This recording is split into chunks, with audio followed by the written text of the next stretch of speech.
오늘 우리에게 주신 하나님 말씀 누가복음 9장입니다. 누가복음 9장 37절에서 45절입니다. 37절에서 45절 신약성경 107페이지 자료에 있겠습니다. 우리 봉독하심으로 하나님의 음성으로 받으시겠습니다. 이튿날 산에서 내려오시니 우리를 맞을세 우리는 한 사람이 소리 질러 이르되 선생님 참되게 내 아들을 도와주옵소서 내 아들이니이다. 귀신이 그를 잡아 갑자기 그를 짖게 하고 한눈을 일으켜 울리며 몹시 상하게 하고야 괴롭게 당신의 제자들에게 내쫓아주기를 구하였으나 그들이 늘 이유를 찾았다. 예수께서 대답하여 이르시되 믿음이 없고 배반세여 얼마나 너희와 함께 있으며 너희에게 참으며 내 아들을 이리로 데리고 오라 하시니 올 때 귀신이 그를 거꾸로 때리고 심한 흉년을 일으키게 하는지라. 예수께서 더러운 귀신을 꾸짖으시고 아이를 낫게 하사 가까스로 부르시니 사람들이 다 하나님의 미움에 놀라니라. 그들이 다 그 행하시는 모든 일을 놀랍게 여길세 예수께서 제자들에게 이르시되 이 말을 너희에게 가마하라. 인자가 장차 사람들의 손에 넘겨지리라 하시되 그들이 말씀을 알지 못하니 이는 그들로 깨닫지 못하고 순종과 되었습니다. 또 그들의 말씀을 듣고 배워 한 주간 잘 지냈어요? 오늘 다 하나님의 위엄에 놀라니라 그런 제목으로 같이 하나님의 은혜를 나누기를 합니다. 말씀을 준비하면서 그런 생각이 나더라고요. 연말 연시가 되면은 다사다난했다 하는 그런 이야기를 우리가 많이 하죠, 그죠? 그런데 연말 연시만 다사다난한 건 아닌 것 같아요. 우리의 삶의 매 순간이 또 매일이 매주가 다사다난하다 그렇게 세상 사람들은 말할 수 있을 것 같아요. 그런데 그리스도인도 과연 다사다난하다 그 말이 맞느냐? 그런 질문을 해볼 때 저는 아니다라는 말을 하고 싶어요. 그러면 그리스도인은 뭐라고 그러냐? 이런 질문을 할 수 있을 때 저는 다사다난이 아니라 다사다언이다. 저는 그렇게 말하는 게 그리스도인이어야 된다. 그렇게 말씀을 드리고 싶어요. 다사다난의 뜻은 여러분 아시죠? 그죠? 많은 일이 있는데 많은 어려움이 있다. 다사다난이에요. 근데 그리스도인은 그렇게 말하면은 뭐예요? 하나님은 어디 있어요? 그리스도는 어디 있어요? 성령은 어디 계십니까? 그런 사람들에게. 그러니까 그리스도인은 다사다난이 아니라 다사다언을 이야기해야 된다. 그럼 다사다언이 뭐냐 이러면은 일은 많아요. 그런데 어려움이 많은 게 아니라 은혜가 많은 거예요. 그게 바로 그리스도인이에요. 저 여러분 축복해 드립니다. 다사다난을 말하는 자가 아니라 다사다언을 말하실 수 있기를 주 이름으로 축복을 드립니다. 오늘 본문에도 보면은 다사다난의 모습이 나와요. 근데 여기는 보면 믿는 자도 있고 안 믿는 자도 있고 섞여 있는데 믿는 자조차도 다사다난을 지금 오늘 본문이 이야기를 하고 있어요. 안 믿는 자야 뭐 당연한 거고요. 그럼 왜 그럴까 하는 거예요. 믿지 않는 자는 어쩌면 뭐 당연할 수 있는 거예요. 그런데 믿는 자 중에도 다사다난이 왜 삶에 펼쳐지느냐는 거예요. 그 이유가 오늘 본문에 보면은 나와 있어요. 믿는 자임에도 다사다난한 경우가 이유가 있다. 그럼 그 다사다난에서 다사다언으로의 해결 방안은 없느냐? 있어요. 오늘 본문에 보면은 다사다언의 모습으로 이제 바뀌는 모습이 나오죠. 그럼 있다면 그게 뭐냐? 이런 세 가지 질문을 여러분들과 같이 오늘 본문 속에 우리가 던져 넣으면서 본문 속에서 답을 찾아 하나님의 은혜를 같이 나누기를 바랍니다. 오늘 본문의 내용은 여러분들 잘 알다시피 뭐예요?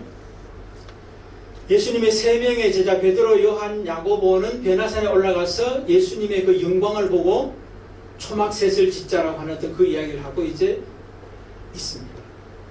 그런데 그 다음날 이제 내려오는데 내려보니까 변화산에 올라가지 않았던 9명의 제자들과 많은 무리들이 어떤 한 아버지가 귀신 들려서 이 증상으로 봤을 때는 간질병의 증상이라고 이야기를 하더라고요. 간질병과 같은 증상을 가진 귀신 들린 아들을 둔 아버지가 9명의 제자들에게 와가지고 우리 아들 좀 고쳐주십시오라고 했는데 고치지를 못했어요. 그래서 어찌할 바 모르는 어떤 그런 모습들, 또 주변 사람들은 뭐 예수의 제자를 하면서 저런 것 하나 못 고치냐, 뭐 그런 이야기가 많이 있었을 거라 생각이 들어요. 그런 가운데 이제 예수님과 제자들이, 3명의 제자들이 이제 내려오신 거죠. 그랬더니 이 귀신 들린 아들을 둔 아버지가 예수님께 나와가지고 당신의 제자들은 못 고치는데 당신께서 좀 고쳐주십시오 라고 이야기합니다. 선생님, 우리 아들이 이러이러한데 고쳐주십시오 라고 하는 이야기를 한다. 그래서 그때 예수님이 뭐라고 그럽니까? 믿음이 없고 패역한 세대요. 그런 이야기를 합니다. 그러면서 이제 그를 믿음이 없고 패역한 세대라고 하면 이어서 이런 말씀합니다. 내가 얼마나 너희와 함께 있어야 되고 너희를 참아야 되느냐. 네 아들을 이리로 데려오라. 그런 이야기를 하십니다. 그래서 이제 데려왔겠죠. 데려오는 가운데도 뭐예요? 귀신이 그 아들을 거꾸로 때리고 심한 경련을 일으키고 귀신이 그 사람을 사로잡아서 예수님께 오는 것을 방해하고 있어요. 오는 도중에 지금 그런 일이 또 생긴 거예요. 그래서 예수께서 그것을 보시고 더러운 귀신을 꾸짖어서 쫓아내. 그런데 아이가 낫게 됐다. 그리고 아버지에게 도로 주셨다. 그래서 많은 사람들이, 거기 있던 많은 사람들이, 여기 모든 사람들이 있습니다. 하나님의 위엄에 놀랐다. 그런 이야기입니다. 그러고 난 다음에 이제 거기에 사람들이 예수가 행하시는 일을 보고 모든 일을 놀랍게 여겼다. 그런 가운데 예수님께서 제자들만 따로 불러가지고는 이 말을 너희에게 귀에 담아두라. 뭐를? 인자가 장차 사람들의 손에 넘겨지리라. 십자가에 달려 죽게 될 것이다. 그 이야기를 합니다. 그런데 제자들은 못 알아들어요. 그들이 이 말씀을 알지 못하니 이는 그들로 깨닫지 못하게 숨긴 바 되었음이라. 또 그들은 이 말씀을 묻기도 두려워하더라. 여기 이제 본문의 내용이에요. 자, 그럼 이것을 우리가 아까 했던 질문을 가지고 답을 찾기를 원하는데, 첫 번째 뭡니까? 다사다난함으로 거기 있는 사람들이 다 혼돈 속에 지금 빠져 있어요. 어찌할 바를 모르는 그런 가운데 있다는 거예요. 제자들뿐만 아니라 무리들 가운데도. 그리고 또 귀신 들린 사람이나 귀신 들린 사람의 아버지나 다 그냥 혼란스러운 거예요. 지금. 소위 말해서 다사다난이죠. 그런데 왜 그러냐는 거예요. 우리의 삶 속에서도 다사다난이 있을 수 있잖아요. 왜 그러냐? 이유를 지금 이야기를 합니다. 몇몇 사람들의 모습을 보면 그 이유가 나오죠. 첫 번째, 귀신 들린 이 사람 모습을 보면서 다사다난의 한 모습이 이유가 귀신 들림일 수 있다는 거예요. 그렇지 않습니까, 여러분? 귀신 들린 사람 39절에 보면 귀신이 그를 사로잡고 있어요. 그 아들을. 그래서 아까 말씀드렸듯이 갑자기 부르짖고 소리를 막 지르는 거예요. 그 다음에 경련도 일으킵니다. 거품도 냅니다. 몹시 상함을 당하는 그런 처지에 빠지게 된다. 한마디로 말하면 뭐예요? 귀신의 지배를 당해서 자기 의지가 없죠, 그죠? 자기 의지 없이 귀신에게 그냥 막 휘둘리는 거예요. 자기는 그렇게 하고 싶지 않죠. 근데 귀신이 그를 사로잡고 있기 때문에 어찌할 바를 모르는 그런 모습이다. 그래서 다사다난의 한 종류가 바로 원인 중에 하나가 귀신에 사로잡혀 있을 경우에 그럴 수 있다는 것을 말씀하고 있다는 것입니다. 두 번째 또 다사다난을 경험하는 사람들이 9명의 제자들이죠. 그죠? 제자들도 당황스러워요. 혼란스러워요. 어쩔 바를 몰라요. 그 사람들은 왜 그랬어요? 무지무능이에요. 오늘 그 아버지가 이야기하지 않습니까? 당신의 제자들에게 내쫓아주기를 구하였으나 그들이 능히 못하더이더라. 능력이 없더라 하는 이야기를 하고 있어요. 그 뒤에 도리가 가보면 뭡니까? 예수님께서 말씀하시는데도 그들이 이 말씀을 알지 못하니 깨닫지 못하니 하는 그런 말씀이 있습니다. 제자들의 모습에서는 무지와 무능의 모습이 있어요. 바로 무지와 무능하면 우리는 혼란과 혼돈 속에서 당황스러워할 수밖에 없는 상황에 직면해서 다사다난을 말할 수밖에 없다는 거예요.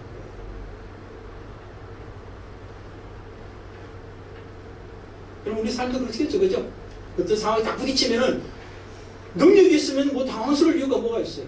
지혜가 있으면 당황스러울 이유가 뭐가 있어요? 다 해결하면 되는 겁니다. 근데 제자들은 그렇지 못했다. 우리의 삶 속에서 마찬가지예요. 감당할 수 있으면은 능력과 지혜가 있으면 문제될 게 아무것도 없어요. 근데 무지무능이 다사다난의 일을 맡으린다. 그렇게 볼 수 있고요. 그 다음에 세 번째는 왜 다사다난에 빠지냐 하면은 41절에 보면은 예수님께서 이런 말씀을 합니다. 예수께서 대답하여 이르시되 믿음이 없고 패역한 세대여. 믿음이 없는 사람들을 지금 이야기하십니다. 여기서 믿음이 없는 사람 누굴 두고 지금 이야기하시는 것 같아요? 오늘 본문과 같은 평행 본문이 마태와 마가에도 나와요.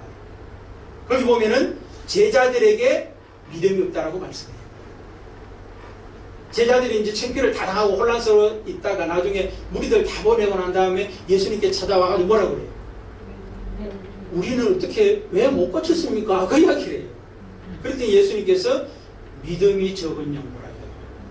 그 다음에 또 다른 본문은 이런 유는 기도 외에는 나갈 수 없다라고 말씀해요.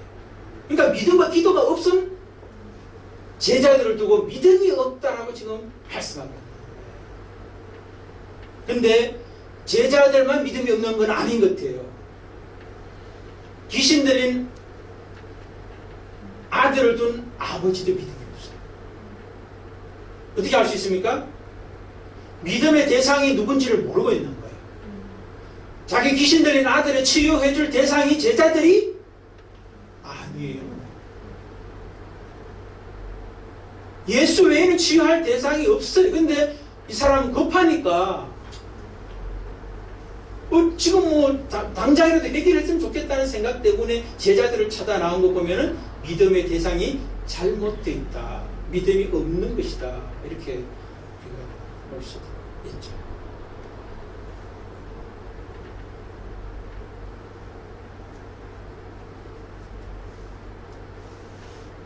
그래서 세 번째는 믿음이 없으면은 우리는 다사다난의 상황에 직면할 수 있다. 이렇게 볼 수가 있습니다. 그 다음에 네 번째는 보면은 좀 전에 말했죠. 패역한 세대여 이렇게 이야기했습니다. 이 패역한 세대는 누굴 두고 말하겠습니까? 당시의 무리들을 두고 말합니다. 패역한 세대여.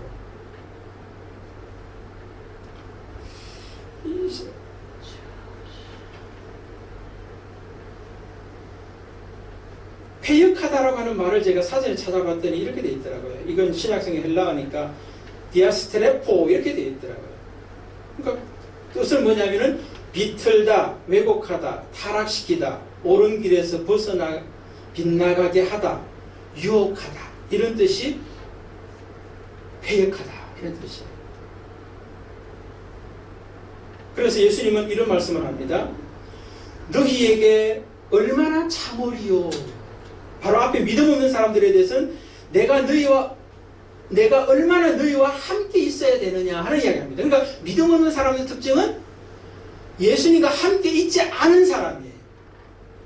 예수님과 함께 있으면 믿음이 있는데 9명의 제자는 예수와 떨어져 있었던 거예요. 함께 있지 않았기 때문에 믿음이 없게 됐는데 내가 너희와 얼마나 함께 있어야 되느냐 하는 이야기를 하시고, 그 시대의 폐역한 세대는 뭡니까? 내가 너희에게 얼마나 참으리요 이렇게 되는 거예요. 그 폐역한 세대는 뭡니까? 오히려 예수님을 거역하는 세대인 거예요. 예수님을 왜곡하는 세대인 거예요. 예수님으로부터 벗어나 다른 길로 가게 하고 유혹하는 사람들이 폐역한 세대다. 그렇게 볼 수가 있는 거예요. 자, 정리합니다. 다사다난의 원인이 오늘 본문에서 여러 가지 찾을 수 있겠지만, 본문에서 네 가지를 명확하게 찾을 수 있다는 거예요. 그래서 우리 삶 속에서 다사다은이 아니라 다사다난을 경험하고 있다면 네 가지를 점검해 봐야 돼요. 첫 번째가 뭐였습니까? 내가 혹 귀신에 사로잡혀 있지 않는가를 돌아봐야 돼요. 두 번째, 내가 무지하고 무능하지 않은가를 돌아봐야 돼요. 세 번째, 믿음이 없지 않은가, 믿음이 없는 거 아닌가. 네 번째, 폐역한 세대와 같은 내 모습이 아닌가를 돌아봐야 돼요. 자, 그럼 그 다사다난에서 어떻게 해결이 가능하냐?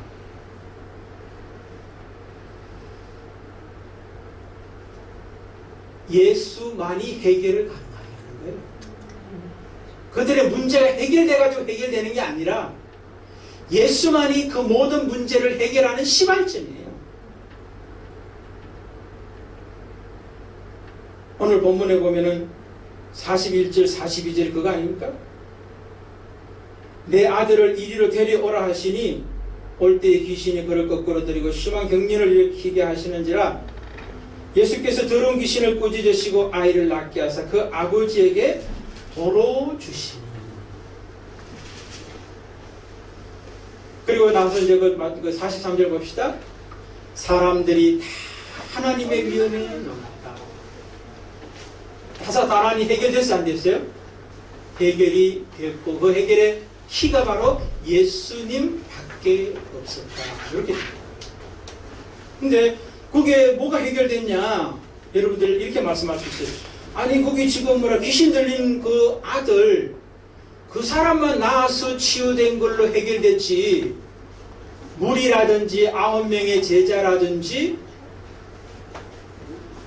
귀신 들린 아들을 듣던 아버지는 해결된 게 뭐가 있냐? 그렇게 말씀하실 수 있죠. 그런데 43절이 그리고 33절에 보면은 모든 사람들이 다 다사다난에서 다사다은을 경험했는 것을 말씀하고 있어요. 어떻게 할 수 있냐면, 여기 보면은 사람들이 그 다음에 뭐죠? 다 모두 다 귀신 들린 그 사람만이 그런 게 아니에요. 다 하나님의 위엄에 놀라니라 이렇게 되어 있어요. 근데 여기서 위험이 뭐냐를 우리가 좀 위험하고 놀란다는 말을 주의해서 살펴볼 필요가 있어요. 본문의 의미를 다 담아내지 못하고 있다는 거예요. 그냥 우리말 성경만 읽으면 귀신 들렸던 그 아들만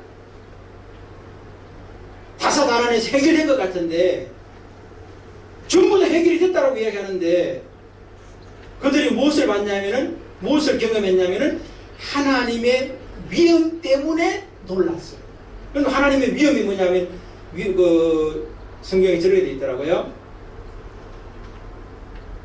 위험이 헬라어로 메갈레오테스로 되어 있는데 우리가 메가처치 대형 교회 할 때 메가라는 말 쓰죠, 그죠? 이 말이 그 말이에요. 메갈레오테스 메가라는 말이 들어가 있는데 위대하다, 장엄하다, 거대하다 이런 뜻이 속에 있는 거예요. 그러니까 하나님의 위대하심, 장엄함, 거대함을 그들이 목격했고 체험했다는 거예요. 그게 하나님의 위엄이란 말의 뜻이고요. 논란이라는 말에 더 중요해. 제가 볼 때는요. 하나님의 위엄에 놀랐다라고 하는데 놀랐다라고 하는 말이 헬라어로 에크플레소인데 에크라는 말과 플레소라는 말이 합쳐져 가지고 만들어진 말이에요. 근데 그 뜻이 뭐냐면은 강탈해 가지고 때려서 강탈해서 밖으로 내쫓는다 이런 의미예요. 그 다음에 주먹을 마구 휘둘러서 치다. 이런 말이 논란이라는 말의 의미라는 거예요. 세부적인 그 의미라는 거예요. 그냥 놀랐다, 깜짝 놀랐다 이게 아니라 그 의미가 하나님의 위엄을 모든 사람들이 보고 목격을 하니까 내 속에 다사다난의 이유였던 것들, 마귀에게 사로잡히고 무지무능하고 믿음 없고 패역했던 것이 뭐예요? 강탈을 당하여 내쫓김을 당하게 만들었다. 이런 뜻이라는 거예요. 그러니까 귀신 쫓아낸 그 사람도 귀신이 자기를 다사다난의 자리에서 예수님을 통해 쫓아냈고, 그 다음에 예수님이 그 행하시는 일들을 통하여 뭡니까? 무지무능했던 제자들이나 믿음 없던 사람이나 패역한 세대가 전부 다 뭐예요? 다사다난이 다 원인들이 쫓겨나갔다라고 하는 얘기를 하고 있다.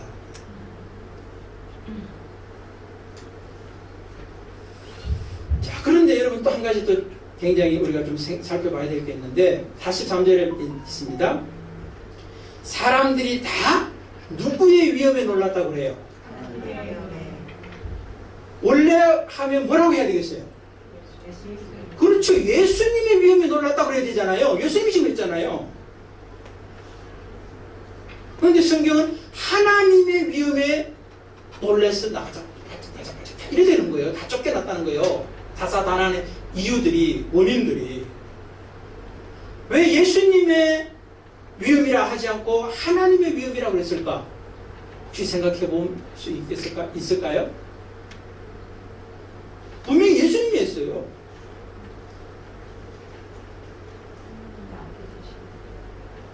저는 이런 생각이 들더라고요. 바로 44절하고 45절이 그 이유다라고. 아까 뭐라고 했습니까? 제자들만 불러가지고 귀에 담아두라 하면서 인자가 장차 사람들의 손에 넘겨지리라. 그 말씀이었어요. 그 말씀에 어떤 의미가 있습니까? 십자가를 지는 거라고 그랬죠. 그죠? 그러니까 예수 안에는 예수 자신이 있는 것이 아니라 하나님이 자기에게 맡겨주신 사명이 있는 거예요. 다른 말로 하면 하나님의 뜻만이, 자기를 향한 하나님의 목적이 자기 속에 가득 차 있는 거예요. 그러니까 그가 말하는 거라든가 행동하는 모든 것에 그럼 드러나는 게 뭐겠어요? 그렇죠. 자기가 드러나는 것이 아니라 하나님이 드러난다는 거예요. 그러니까 예수께서 귀신을 쫓아내는 것도 사람들이, 예수가 하나님의 이름으로 쫓아낸다는 걸 우리가 알 수가 있는 거예요. 왜? 예수가 다른 사람들이잖아요. 주어가 오늘 43절에 보면 사람들이 다 하나님의 위험에 놀랐다고 그러잖아요.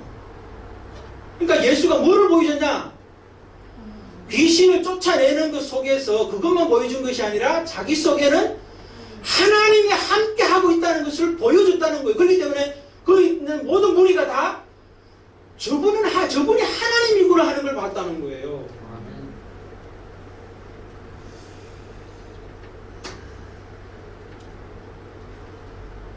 너무나 멋있지 않습니까, 여러분? 우리 속에도 다사다난의 어떤 그런 삶을 경험하고 있다면 네 가지 그 이유와 원인들도 우리 한번 살펴봐야 되겠고요.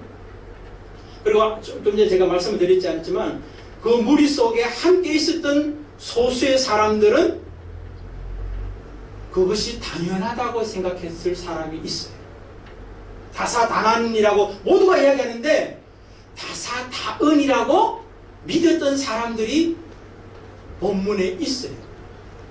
그런데 오늘 성경 본문에는 없지만 그 속에 함께 했던 소수의 사람들이 있었다는 것을 우리는 당연히 알 수 있어요. 그 사람이 누구 계세요? 어떤 제자들만? 변화산에 올라갔던 제자들인 거예요. 베드로, 요한, 야고보는 변화산에 바로 오늘 보면 바로 앞에 있습니다. 바로 오늘 이 사건 바로 전날이에요. 밤에 무슨 사건을 경험했냐면은 예수님이 하나님의 영광을 드러내는 변화산 사건을 경험하는 거예요. 근데 그것을 세 명의 제자가 자다가 목격해요. 오늘 본문에 보면 그 본문 바로 앞에 보면 재밌더라고요. 예수님은 기도하실 때 29절입니다. 용모가 변화되고 그 옷이 휘어져 광채가 나더라.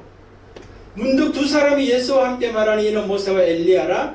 영광 중에 나타나서 장차 예수께서 예루살렘에서 별세하실 것을 말씀하실 때 베드로와 및 함께 있는 자들이 깊이 졸다가 온전히 깨어나 예수의 영광과 및 함께 선 두 사람을 보더니 이렇게. 그러니까 이 세 사람은 뭐예요? 모든 사람들은 다 다사다난을 이야기하고 살고 있는데 그게 빠져 있는데 다사다은을 살고 있는 사람. 근데 오늘 본문 속에는 보이진 않죠, 그죠? 그러나 본문의 그 속에 분명히 함께 있었던 사람인 것 명확합니다. 저는 축복해드립니다. 모든 사람이 다사다난을 말하더라도 다사다은을 사시는 여러분 되시기를 주의 이름으로 축복을 드립니다. 네. 여러분 이 세 명의 제자가 결국 뭐예요?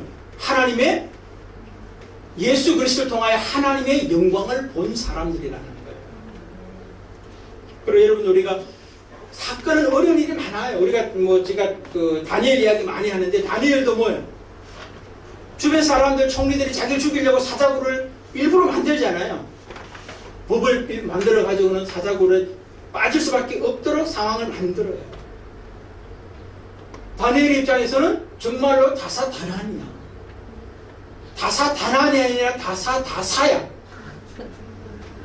그렇잖아요. 많은 일이 있는데 많은 죽음으로 몰아가는 다사다사야. 그런데 다니엘은 어떻게 합니까? 감사의 기도를 드렸다고. 감사 기도 드릴 수 있었던 이유가 뭐겠어요? 그 앞에 우리 사자굴 이전에 보면 또 불문불 이야기 있잖아요. 그죠? 그때 보면 사드락 메삭하고 다니엘이 뭐라고 그래요? 하나님이 구해주실 것이다. 그러나 그리 아니하실지라도라고 하는 그 말을 하는 걸 볼 수 있어요. 상황하고 나는 상관없이 하나님이 살리실 것인데 안 살리더라도 나는 거기에 넘어지지 않겠다는 거예요. 이 사람이 바로 어떤 사람이에요? 다사다난한 상황 속에 다사다사 상황 속에서도 다사다은을 살 수 있게 됐다는 거예요. 그것뿐입니까? 우리 마태복음 15장에 보면 가나안 여인 있잖아요. 자기 딸도 뭐예요? 흉악하게 귀신 들려. 그냥 보통 귀신이 아니라 그 여자 말에 의하면 흉악하게 귀신 들렸던 딸을 둔 엄마 이야기잖아요. 근데 예수님이 고쳐 주시잖아요. 자꾸만 애를 먹이는 듯한 그런 모습이 나타나요. 그래서 막 자존심 상하는 그 말씀까지 하잖아요. 나는 이스라엘 백성들을 위해서 왔지 이방인을 위해서 안 왔다. 그러니까 이 여인이 뭐라고 해요? 개도 제 주인의 상에서 떨어지는 부스러기를 먹지 않습니까? 그런 이야기를 하는 거예요. 그러니까 자기를 뭐요? 개 취급을 하는 예수님 앞에 맞습니다. 나 개입니다. 그래도 개도 주인의 상에 떨어지는 부스러기를 먹는데 부스러기라도 달라고 하는 이야기를 하는 거예요. 그랬더니 예수님이 뭐라고 하냐면은 야, 내 믿음이 크다. 그 믿음의 내용이 뭐겠어요? 예수가 누구신지를 바르게 알았다는 거죠. 그러니까 자기 딸이 흉악하게 귀신 들린 어려운 상황이 있지만 그것이 오히려 다사다난이 아니라 다사다은의 기회가 되었다는 것을 우리가 보시면. 그러니까 그 본문에도 뭐라고 하냐면 그 시로 그의 딸이 나으니라. 그리고 우리가 다사다난을 우리가 두려워할 필요가 전혀 없어요. 하나님의 영광을 우리가 보면은 다사다난이 오히려 다사다은이 되는 거예요. 그런 자의 삶을 사시기를 주의 이름으로 축복을 드립니다.